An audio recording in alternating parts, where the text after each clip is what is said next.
आप देख रहे हैं वी भारत न्यूज।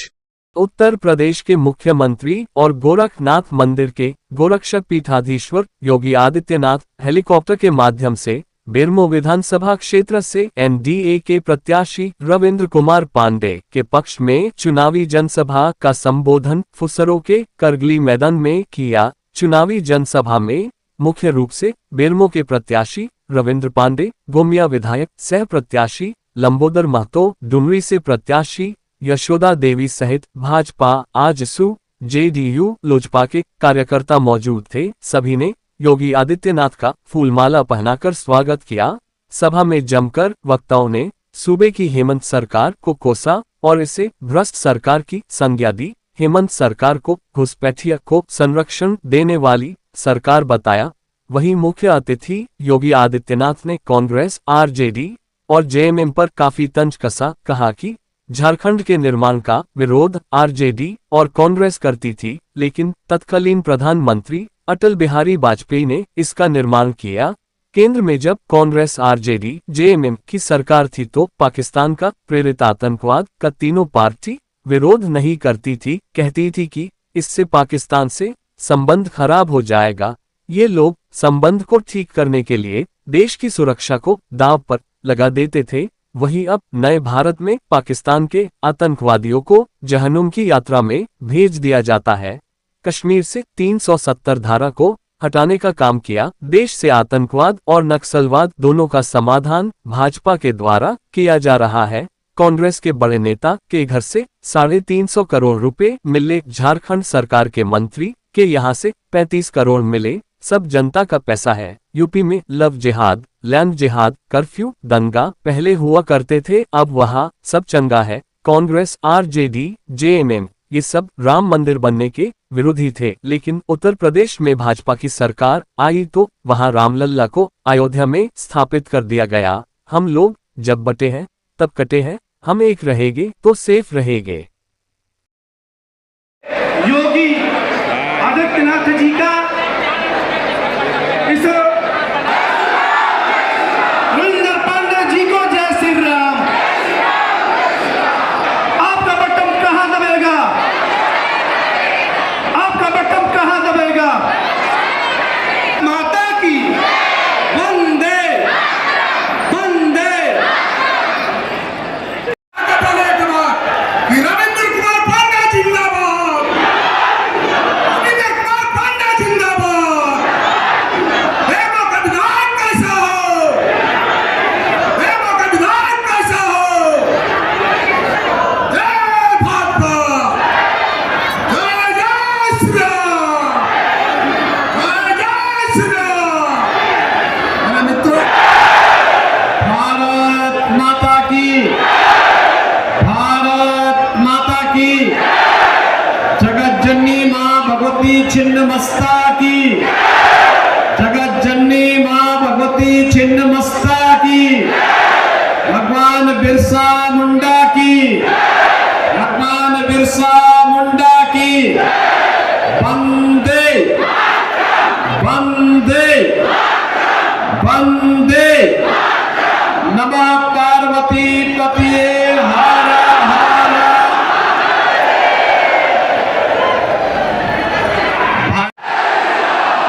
जय जय श्री राम,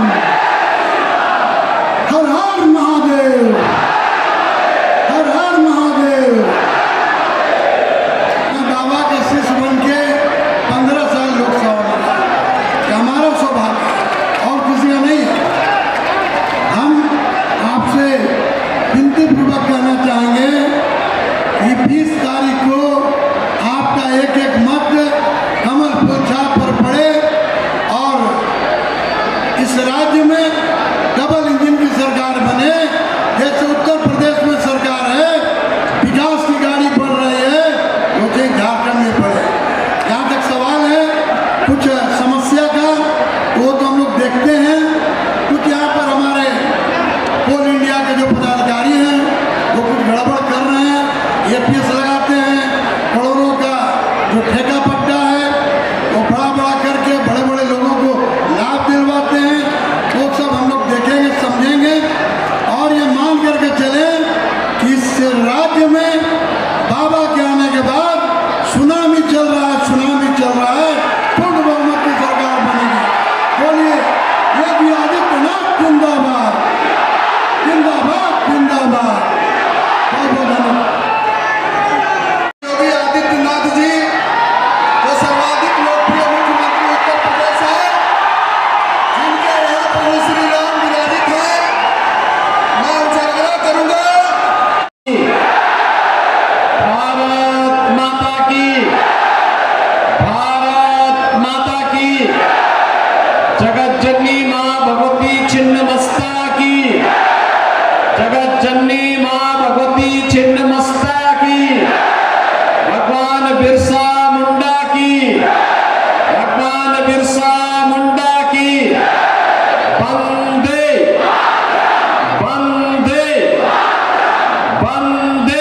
24 वर्षों में झारखंड ने जो दूरी तय की है, उसके लिए आपको आगाह करने के लिए आज मैं यहाँ उत्तर प्रदेश से यहाँ पर विशेष रूप से आया हूं। मुझे याद है जब झारखंड राज्य का निर्माण हो रहा था, श्री रविंद्र कुमार पांडे जी उस समय हमारे साथ, हम दोनों सांसद थे। स्वर्गीय अटल बिहारी वाजपेयी जी प्रधानमंत्री थे। आरजेडी और कांग्रेस विरोध कर रही थी, लेकिन झारखंड के विकास के लिए, विकसित झारखंड बनाने के लिए प्रधानमंत्री अटल बिहारी वाजपेयी जी ने सन 2000 को 15 नवंबर को झारखंड राज्य निर्माण की घोषणा की थी। और कल धरती आबा भगवान बिरसा मुंडा की जयंती भी है, जिन्हें सम्मान देने के लिए प्रधानमंत्री मोदी जी ने पूरे देश के अंदर 15 नवंबर की तिथि जनजातीय दिवस के रूप में घोषित करते हुए जनजातीय समुदाय को भी गौरवान्वित किया है। और साथ साथ कल झारखंड राज्य की स्थापना का दिवस भी है। मैं इसके लिए आप सबको हृदय से बधाई देता हूं, आपका अभिनंदन करता हूं। बहनों और भाइयों, अब फर्क साफ है। एक तरफ प्रधानमंत्री मोदी जी के नेतृत्व में पिछले 10 वर्ष के अंदर आपने बदलते हुए भारत को देखा है। हर एक क्षेत्र में देश विकास कर रहा है, सीमाएं सुरक्षित हुई है, इंफ्रास्ट्रक्चर के वर्ल्ड क्लास कार्य हो रहे हैं, विरासत का सम्मान हो रहा है, गरीब कल्याणकारी योजनाएं बिना भेदभाव के हर गांव, हर गरीब, हर किसान, हर नौजवान, हर महिला तक पहुंच रही है।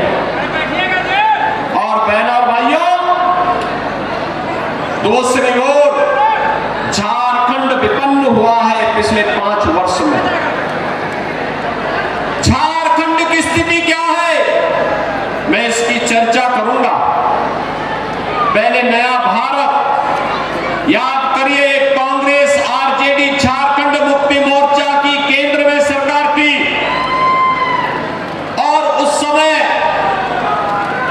जब पाकिस्तान के द्वारा प्रेरित आतंकवाद घुसपैठ करता था, देश के अंदर आतंकी विस्फोट होते थे, मैं और रविंद्र पांडे जी जैसे लोग संसद में आवाज उठाते थे, तो कांग्रेस की सरकार कहती थी कि पाकिस्तान के खिलाफ मत बोलो, संबंध खराब हो जाएंगे। यानी देश की सीमाओं की सुरक्षा की खातिर ये लोग संबंध दांव पे लगाकर, संबंधों को बनाने के लिए देश की सुरक्षा को दांव पे लगाते थे। और आज का भारत है, अब पाकिस्तान का कोई आतंकवादी भारत की सीमा का अतिक्रमण करता है तो उसको जहन्नुम की यात्रा में भेज दिया जाता है। पाकिस्तान वापस नहीं जा पाएगा। ये नया भारत है, छेड़ता नहीं है, लेकिन कोई भारत को छेड़ेगा तो भारत उसको छोड़ेगा भी नहीं, क्योंकि दुनिया का सबसे सशक्त नेतृत्व आपके पास है।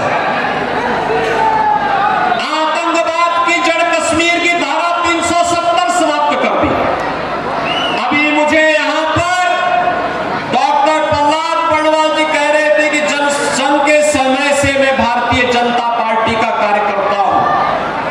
बहनों और भाइयों, जनसंघ के समय में भी, भारतीय जनता पार्टी की स्थापना के समय भी एक नारा गूंजता था, एक देश में 2 प्रधान, 2 विधान, 2 निशान, नहीं चलेंगे, नहीं चलेंगे। और यह नारा लगता था। आज मोदी जी ने हकीकत में बदल दिया है। कश्मीर में धारा 370 समाप्त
पैसा क्या कांग्रेस, आरजेडी या फिर झारखंड मुक्ति मोर्चा का है क्या?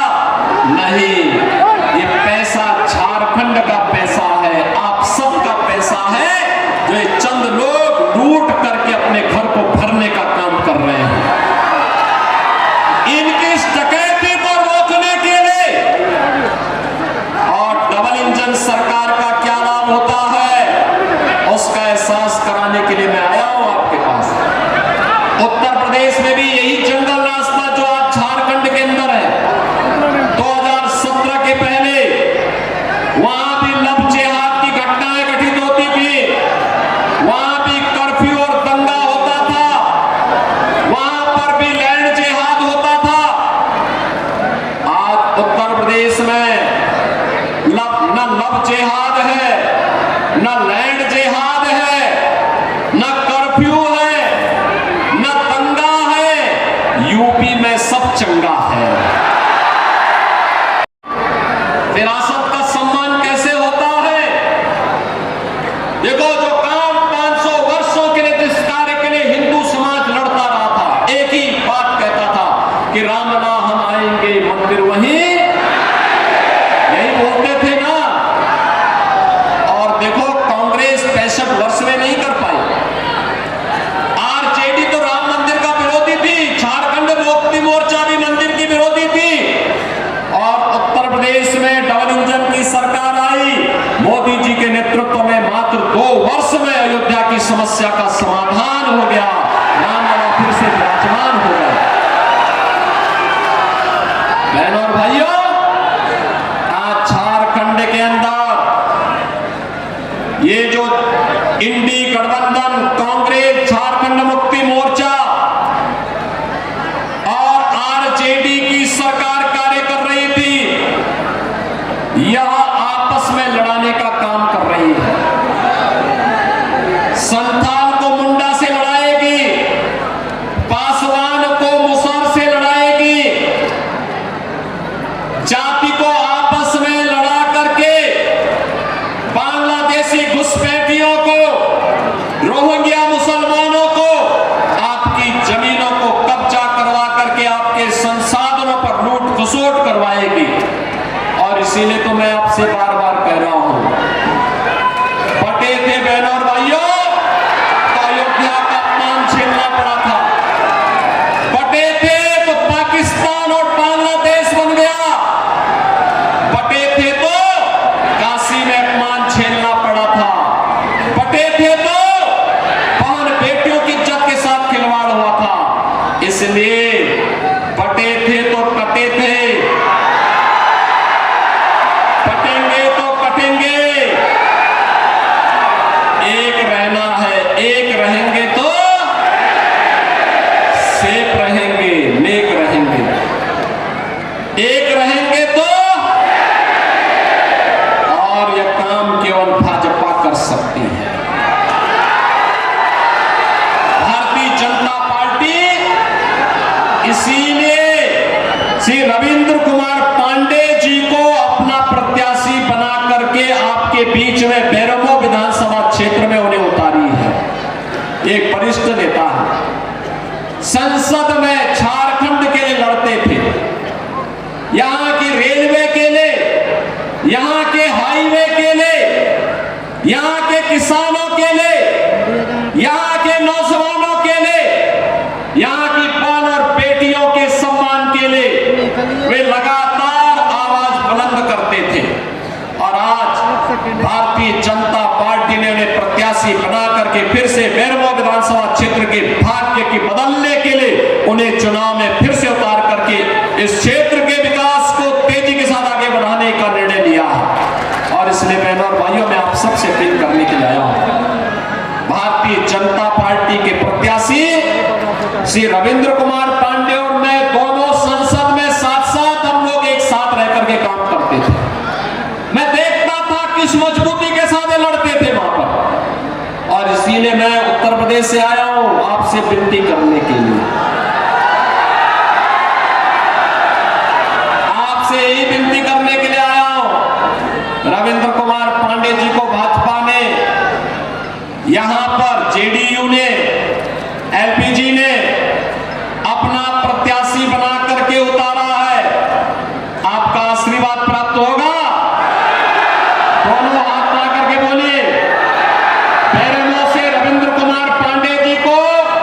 कौमियों से